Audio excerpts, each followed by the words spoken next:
श्री राम। शंखनाद में आपका स्वागत है। जनप्रतिनिधि कौन होता है? जो जनता के लिए काम करे, जनता का प्रतिनिधित्व करे और जनता की सेवा के लिए सत्ता में आए।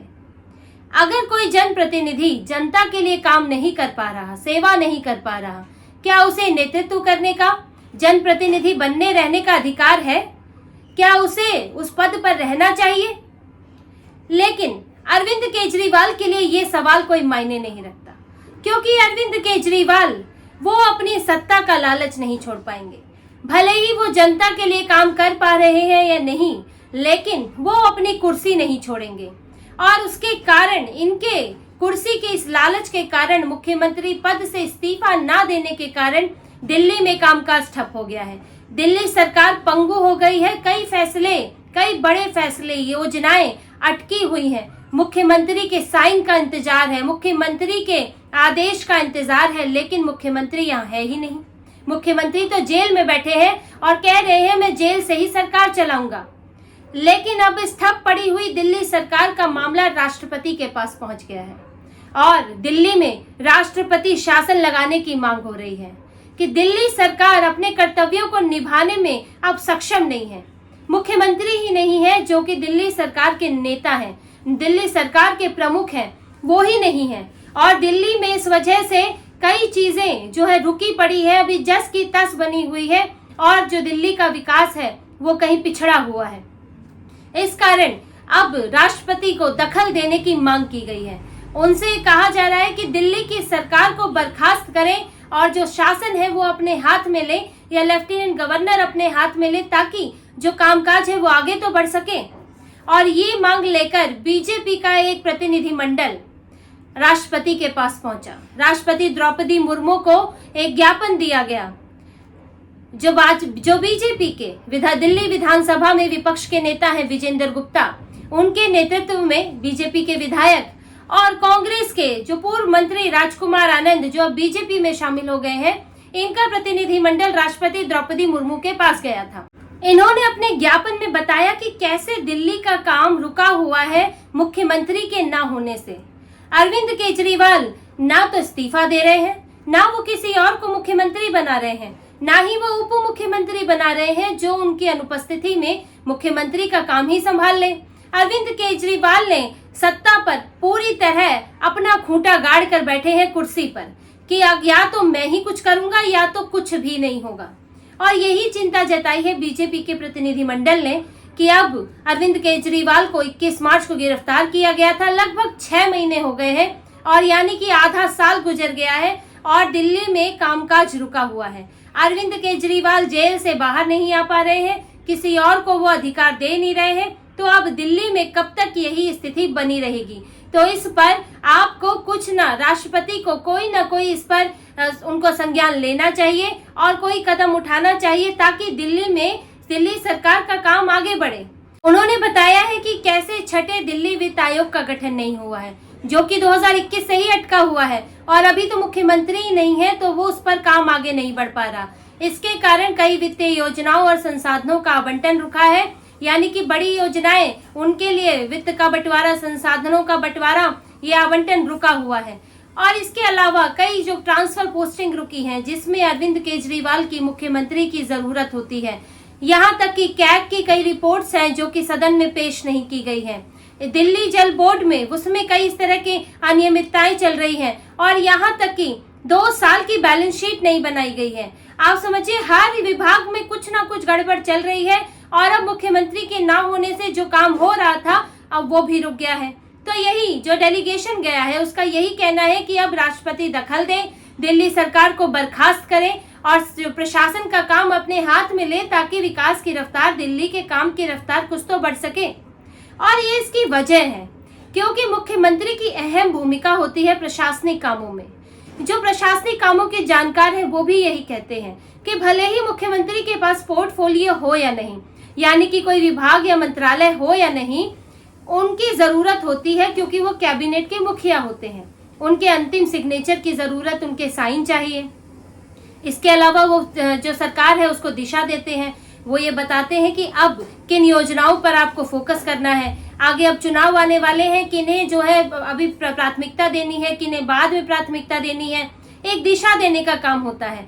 इसके अलावा भी कई जरूरी काम होते हैं जिसमें मुख्यमंत्री की जरूरत होती है और अभी दिल्ली में वो चीजें रुकी हुई हैं। जैसे कि अगर कोई बड़ा नीतिगत फैसला है वो मुख्यमंत्री के बिना नहीं हो सकता, क्योंकि कैबिनेट उसे मंजूर नहीं कर सकता। अगर कोई फाइल जो एलजी के पास अप्रूवल के लिए जानी है उस पर एलजी की मंजूरी चाहिए, तो पहले उसको मुख्यमंत्री मंजूरी देंगे तब वो एलजी के पास जाएगी। तो अब ऐसी सारी फाइलें अटकी हैं जिन पर एलजी की मंजूरी चाहिए। इसके अलावा ग्रुप ए के जो अधिकारी हैं उनकी नियुक्ति की बात है। उनकी नियुक्ति में भी मुख्यमंत्री की अहम भूमिका होती है। इसमें जो है इसके लिए एक आयोग बनाया गया, एक बोर्ड बनाया गया था। उस बोर्ड में चीफ सेक्रेटरी भी हैं और उसकी जो मीटिंग है वो मुख्यमंत्री बुलाते हैं। अब मुख्यमंत्री ही नहीं है, अब चीफ सेक्रेटरी जो है वो जाकर जेल में तो मीटिंग करेंगे नहीं, और अरविंद केजरीवाल के पास वहाँ समय ही कितना है। आप देखिए, अरविंद केजरीवाल पहले तो वो हफ्ते में 2 बार बाहर के लोगों से मुलाकात कर सकते थे, अब उसे बढ़ाकर 4 बार किया गया है। अब उसमें आप देखिए उन्हें किन किन लोगों से मिलना होता है। अपने वकीलों से मिलना है, डॉक्टर से मिलना है, अपनी पत्नी से मिलना है, अपनी पार्टी की चर्चाएं करनी है, पार्टी की भी मीटिंग करनी है, और फिर सरकार की मीटिंग करनी है, यानी कि अपने नेताओं से मिलना है अपनी पार्टी के। और फिर बात आ गई अधिकारियों की, अगर जरूरत पड़ेगी तो अधिकारियों की अगर बहुत ही जरूरत होगी तो वो फिर वहां मीटिंग करने जाएंगे। अब ये दिन के रोज के काम है, ऐसा नहीं है कि हफ्ते के एक बार में जरूरत पड़ रही है मुख्यमंत्री की। मुख्यमंत्री का काम है 24 घंटे का काम है, और रोज की फाइलें हैं, रोज की चर्चा है। अलग अलग विभागों की, दिल्ली के जो विभाग है अलग अलग विभागों की उनके पास फाइलें जाती हैं, मीटिंग होती है, उनको नेतृत्व करना है। तो आप हफ्ते में 2 बार या 4 बार किस किस से मिलेंगे? 30 से ज्यादा तो केस चल रहे हैं अरविंद केजरीवाल पर। अब अपने वकीलों से भी उनको बैठक करनी होती है। अब अरविंद केजरीवाल इन मुलाकातों में अपने दूसरे काम तो कर रहे हैं, वकीलों से तो मिलेंगे ही, केस चल रहा है, सबसे बड़ा शराब नीति वाला घोटाला चल रहा है, तो उस पर वकीलों से तो वो मुलाकात कर ही रहे हैं, अपनी पत्नी से मुलाकात कर ही रहे हैं, अपनी पार्टी के मामले भी देख रहे हैं क्योंकि पार्टी के संयोजक भी हैं। तो सबसे आखिरी में उन्होंने क्या रखा है? दिल्ली सरकार का काम, जो वो कम से कम कर रहे हैं, जो उनको हो सकता है महीने में 1 या 2 मीटिंग उसकी कर लेते होंगे, जिसमें जो वो फैसले जो वो मंत्रियों को दे रहे हैं डायरेक्ट, जिसमें मुख्यमंत्री की जरूरत है, वो कितना काम हो पा रहा है ये तो बड़ा मुश्किल ही है, क्योंकि ऐसे कई प्रोजेक्ट हैं जो मुख्यमंत्री के ना होने से रुके हुए हैं। अगर काम होता, अगर वो दिल्ली सरकार के काम को प्राथमिकता देते, जैसे कि वो कह रहे हैं मैं जेल से सरकार चलाऊंगा, अगर वो वाकई ऐसा कर रहे होते तो ये प्रोजेक्ट रुके नहीं होते। ऐसे 10 प्रोजेक्ट हैं जो अभी मुख्यमंत्री के ना होने से रुके पड़े हैं। ये प्रोजेक्ट है पानी बिल माफी योजना, मुख्यमंत्री दिल्ली स्ट्रीट लाइट स्कीम, महिला सम्मान निधि योजना, दिल्ली स्टार्टअप पॉलिसी, दिल्ली बाजार portal, cloud kitchen policy, food truck policy, city logistics policy, Delhi electronic system design manufacturing policy 2022 से 27, औद्योगिक एवं आर्थिक विकास नीति 2023 से 33। अब ये योजनाएं हैं, कुछ इस साल के लिए है, कुछ आगे के लिए है, जिनकी डेडलाइन भी है, कई 2027 है, 2033 है, लेकिन जो शुरू ही नहीं हुई उनको डेडलाइन पे खत्म किया कैसे जाएगा। और जो पानी बिल माफी योजना है, महिला सम्मान निधि योजना है, वो तो चुनाव से पहले ही करने की इनकी प्लानिंग रही है, हमेशा ऐसे ही करते हैं, पानी बिल चुनाव के समय माफ कर देते हैं, तो इस बार तो लगता है लोगों का पानी बिल भी माफ नहीं होगा। और इसके अलावा महिला सम्मान निधि, जो ये हर 1000 रुपए महिलाओं को देना चाहते हैं, इसका प्रचार तो कर दिया लेकिन काम आगे नहीं बढ़ रहा है, क्योंकि अरविंद केजरीवाल जेल में बैठे हैं और मुख्यमंत्री पद से इस्तीफा नहीं दे रहे हैं। और इस कारण अब ये तो 10 योजनाएं हैं। इसके अलावा जो ट्रांसफर पोस्टिंग रुकी पड़ी है, अधिकारियों पर अनुशासनात्मक कार्रवाई नहीं हो सकती, एलजी को फाइल नहीं भेज सकते, तो कितनी और चीजें हैं जो इसके कारण रुकी पड़ी है। लेकिन अरविंद केजरीवाल अपनी सत्ता को नहीं छोड़ते, वो कुर्सी नहीं छोड़ना चाहते, क्योंकि उन्हें डर है कि अगर वो हटे, किसी और को जिम्मेदारी दी, तो फिर वो वापसी नहीं कर पाएंगे, तो फिर वो सत्ता को नहीं उनको वापस मिल पाएगी, और उनकी इतनी हिम्मत नहीं है कि वो फिर से सत्ता पा सके, वो बहुत डरपोक किस्म के हैं।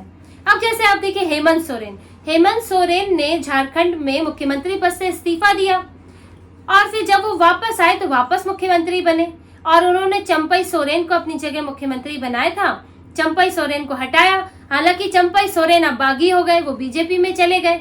लेकिन क्या हेमंत सोरेन क्या उनको इसका अंदाजा नहीं था कि ऐसा हो सकता है?